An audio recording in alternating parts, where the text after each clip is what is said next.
Hello everyone, and welcome to my channel. I'm Sophia. For 15 years, I've been a flight attendant, and my favorite part of the job has always been helping people. And now I'm thrilled to be here, on the ground, sharing the inside scoop with you. All right, let's talk about today's topic. Just reading that title, 10 Customs and Immigration Questions, did your palms get a little sweaty? Did your stomach do a little flip? I mean, you can be the most honest, law-abiding, paid-in-full traveler in the world. And that walk up to the immigration booth still feels like you're about to be quizzed on a subject you didn't study for. It's the one part of travel that nobody describes as fun. Even after 15 years of doing this, when I travel internationally for pleasure, I still feel that little jolt of, okay, be normal. So you see this video title and you're thinking, okay, Sophia, what's the angle? Are you going to give me a list of obvious questions I already know? Or are you going to teach me some secret code to beat the system? Let's get this out of the way. No, and absolutely not. The secret to customs and immigration isn't about having magic answers. It's not an interrogation, even when it feels like one. It is a verification process. The officer's one and only job is to verify that your story, your documents, and your intentions are all the same. They are professional story checkers. The problem is, when we get nervous, we act, well, weird. We over-explain, we get flustered, we make bad jokes, and that weirdness is what pings their radar.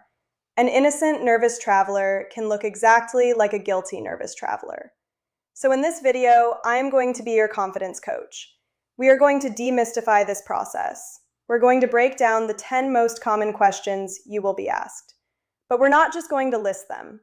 We're going to explore the real question behind the question. What are they actually asking? What is a red flag answer, and what is a green light answer? My goal is that by the end of this, you will understand the why behind their questions, so you can answer with calm, concise confidence and breeze right through to the baggage claim. And speaking of, if this is the kind of practical, insider travel advice you've been looking for, please take a moment and hit that subscribe button. I'm building this entire channel based on what you want to know. So please, leave a comment below. Tell me your own customs story, the good, the bad, or the just plain confusing. I read every single one, and I'd love to hear from you. All right. Deep breath, let's get into it. Question number 1. What is the purpose of your visit? This is it, the opening question, the big one. And it's the one that trips people up the most. The real question, are you a tourist or are you here for business? And are you telling the truth about it? Do your intentions match your visa? The red flag answer. The vague answer. Oh, just seeing stuff. Or the over-explained answer. Well, I'm here for tourism, but I'm also staying with my friend, and I might pop into my company's office just to say hi, but it's not work, Stop. Just stop. You've just turned a 10-second interaction into a 10-minute one. The green light answer. Be clear, be brief. Tourism. I'm here on vacation. I'm attending the X conference. I'm visiting my sister. That's it. It's a one-word or one-sentence answer.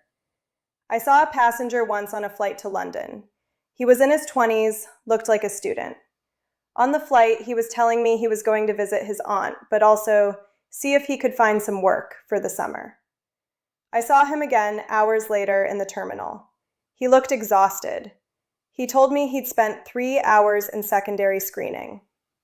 Why? Because when the officer asked the purpose, he said, visiting family and looking for a job. That was it. The officer heard working on a tourist visa, and the alarms went off. He was eventually let in, but only after they called his aunt, verified his return ticket, and made it very clear he was not to work. He didn't mean to break the rules. He was just being too honest about a future hypothetical idea. When you were at that podium, you were not there to discuss your dreams. You were there to state the primary legal purpose of your entry. If you were 99% tourist and 1% might say hi at the office, your answer is tourism. Keep it simple. Question number 2. How long are you staying? This is the follow-up. They've established why you're here, now they want to know for how long. The real question: do you have a clear plan to leave? Does your intended stay make sense for your purpose? The red flag answer: I'm not sure. A few weeks, maybe a month. I'll see how it goes. I literally cringed just saying that. To a border officer, I'm not sure sounds like I have no intention of leaving. It implies you don't have a job to get back to, no responsibilities, and you might just stay.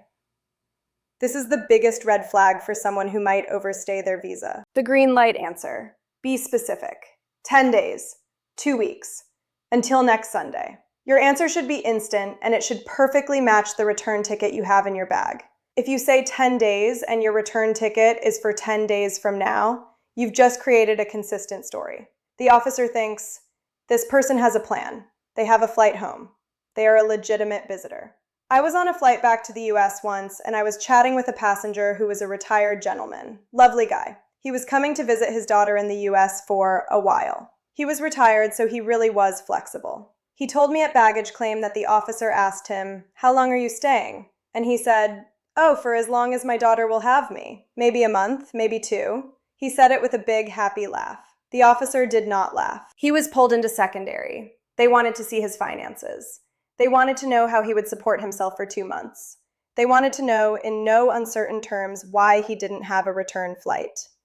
He was a genuine, lovely tourist, but his answer sounded like an applicant for residency. Don't be that guy. Even if you are flexible, have a for the record answer. I am visiting for 30 days. And have a return ticket, even a changeable one, that reflects that. Question number 3. Where will you be staying? They've got the why, they've got the how long, now they want the where. The real question: do you have a legitimate, verifiable place to sleep tonight? Are you a traveler with a plan, or are you a person with no ties just showing up? The red flag answer: a hotel. I haven't booked it yet. My friend's house. I don't have the address on me. This just screams unprepared. A genuine traveler, even a backpacker, usually knows where they are sleeping that first night. Not having an answer or being incredibly vague makes them wonder what you're hiding. Are you trying to conceal an address? Is the person you're staying with not someone you're supposed to be seeing? The green light answer: I'm staying at the Hilton on 5th Avenue. At my son's house. Here's the address. This is about preparation. You don't need to have the entire address memorized, but have it accessible. Have it on your phone. Have a printout of the hotel reservation. I had a young passenger, looked so stressed, coming through arrivals. She was staying with a friend, and she did have the address, deep in an email on her phone, which was now dead. She was at the booth, close to tears, trying to remember the street name. The officer was patient but firm. Ma'am, I can't let you into the country if you don't know where you're going. She ended up having to go to the, quote, charge-up station, wait 20 minutes to get power, and get back in line. All that stress was avoidable. Your hotel or address is as important as your passport. Have it ready. Question number 4. What is your occupation? This one feels personal, doesn't it? What does my job have to do with my vacation? The real question: what are your ties to home? Do you have a stable life, a job, a mortgage, a reason to go back to your country? Or are you secretly here to look for a job? The red flag answer: I'm kind of between jobs right now. I'm a consultant. This is the classic super vague answer. I'm unemployed. Now, unemployed is not illegal, but it is a red flag because it weakens your tie to home. It means you have one less reason to leave. If you are between jobs, you're going to want to have your other ties in order. Proof of funds, a strong itinerary, and that all-important return ticket. The green light. Answer: be specific and clear. I'm a high school history teacher. I'm a registered nurse. I'm a software engineer. I'm retired. Retired is a fantastic answer, by the way. It's a clear, defined, stable status. The worst answer I ever heard a passenger say, he told me this story on his flight out, was, I do whatever pays the bills. He thought he was being funny. The border officer looked at him like he was a bug. He was pulled aside. Why? Because I do whatever pays the bills is exactly what an illegal under-the-table worker sounds like. Be boring. Be specific. I'm a plumber. I'm a student. I'm a stay-at-home parent. These are all great, clear answers. Question number 5. Are you traveling alone? This seems like a simple yes or no, but it's a loaded question. The real question: are you being truthful about your travel companions? Are you part of a group that's trying to scatter? Are you, or is the person you're with, being trafficked or coerced? Are you a mule? The red flag answer: lying. That's it. The red flag is lying. Saying yes when you're obviously with your partner who is 2 people behind you in line. Saying no and pointing to a friend who has a completely different story, purpose, and destination. The green light answer. The simple truth. Yes, I am. No, I'm with my husband. He's right there. You can gesture. I'm with my wife and 2 children. We're all here. If you are traveling as a family, always approach the booth together. It confirms the story instantly. I saw a young couple get pulled aside in customs once. They were in their early 20s, clearly together, but they had gone up to separate officers. The officer asked the young woman, "Are you traveling alone?" And she said yes. The officer asked the young man, "Are you traveling alone?" And he said yes. The officers knew. They're not stupid. They can see a couple that got off a 10-hour flight together. They were pulled aside and it was a whole thing. Why did they lie? They were just nervous. They thought they were supposed to go separately. But the lie was the problem, not the fact they were together. It made the officers think, why are they lying? Is one of them not allowed in? Is one of them coercing the other? It was all a misunderstanding, but it cost them 2 hours and a lot of stress. Just tell the truth. Question number 6.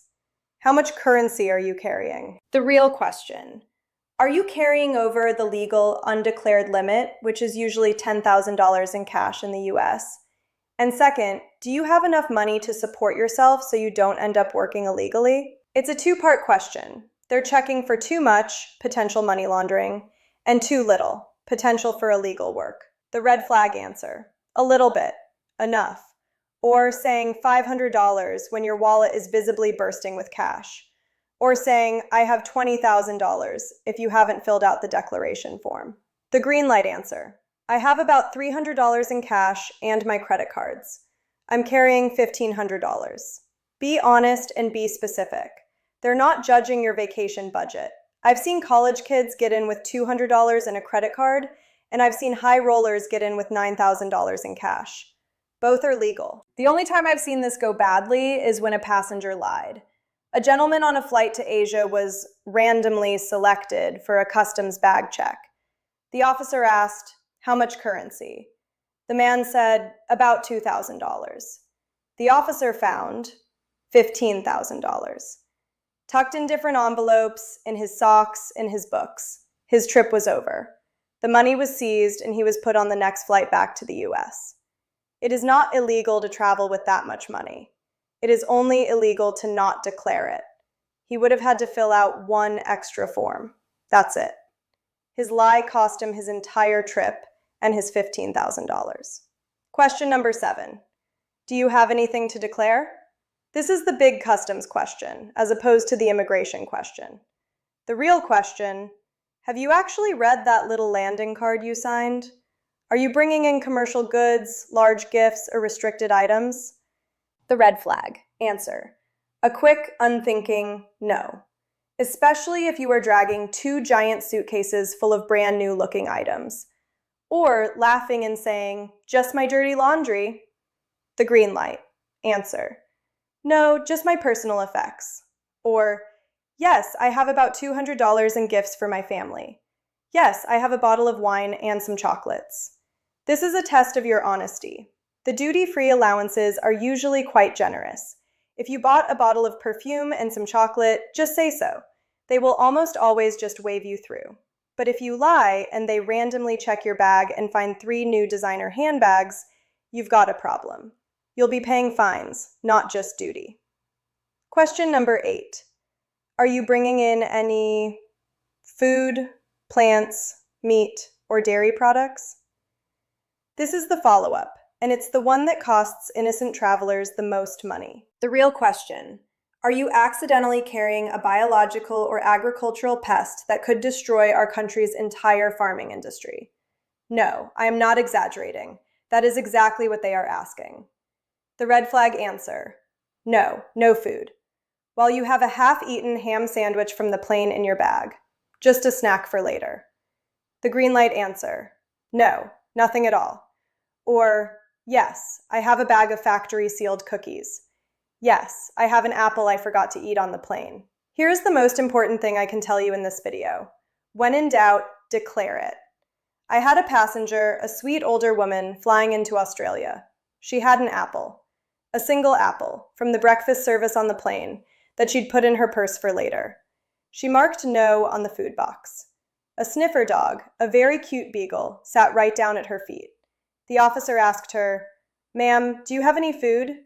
She said, "Oh no, just this apple," and she pulled it out. She was fined $400 on the spot for an apple. She was devastated. She wasn't a criminal. She wasn't a smuggler. She was just a passenger who made a mistake. If she had just declared it, the officer would have said, "Thank you, ma'am," taken the apple and thrown it in a bio bin, and she would have been on her way. When in doubt, throw it out. And if you can't throw it out, declare it. They will not fine you for declaring something. They will only fine you for failing to declare it. Question number 9. Have you visited a farm or been near livestock recently? This is a biosecurity question, and it's very related to the food one. The real question: do we need to disinfect your shoes? The red flag answer: I don't think so. Maybe? The green light answer: a simple no, or a simple yes. Yes, I was at my cousin's farm in Ireland 2 days ago. If you say yes, you are not in trouble. You are not going to be yelled at. They are simply going to ask to see your shoes. If they have mud or agricultural soil on them, they will take them, clean them, and give them right back. The only time this is a problem is if you lie. If you say no and you walk away leaving muddy, cow manure-covered footprints, you're going to be stopped. I've seen it happen. A group of hikers coming back from South America. They said no, but their boots were filthy. They got a very stern lecture and a fine. Just tell the truth. It's faster. Question number 10. Can I see your return ticket? This is it. This is the final boss of immigration questions.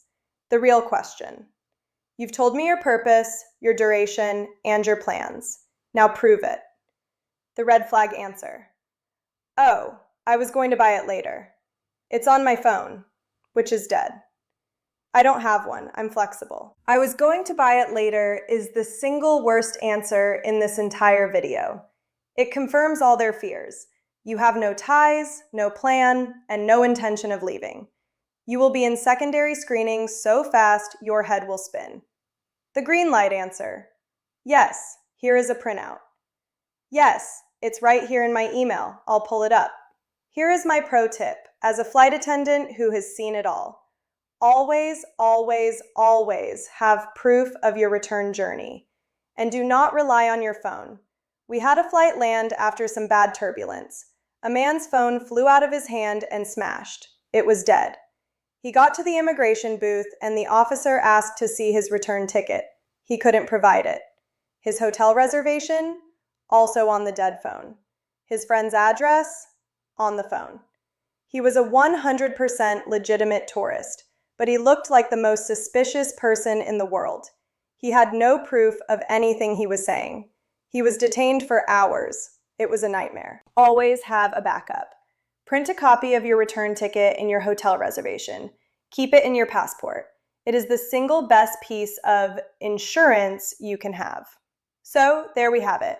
The 10 questions that cause the most stress. But as you can see, they're not trying to trick you. They're just trying to verify your story. And the secret, the only secret, is clarity, brevity, and consistency. Clarity. Tourism. 10 days. I'm a teacher. Brevity. Don't over-explain. Don't tell your life story. Consistency. Your answers, your documents, and even the contents of your luggage should all tell the same boring story. If you can do that, you're not just a traveler, you're a professional, and they will have you on your way in 30 seconds. I really hope this was helpful, and more than anything, I hope it makes you feel more confident for your next trip. What did I miss? Are there any questions you've been asked that confused you? Please share them in the comments below. Let's all learn from each other and build a community of smarter, savvier travelers. Thank you so much for watching. I'm Sophia. Don't forget to subscribe, and I will see you in the next video. Fly safe.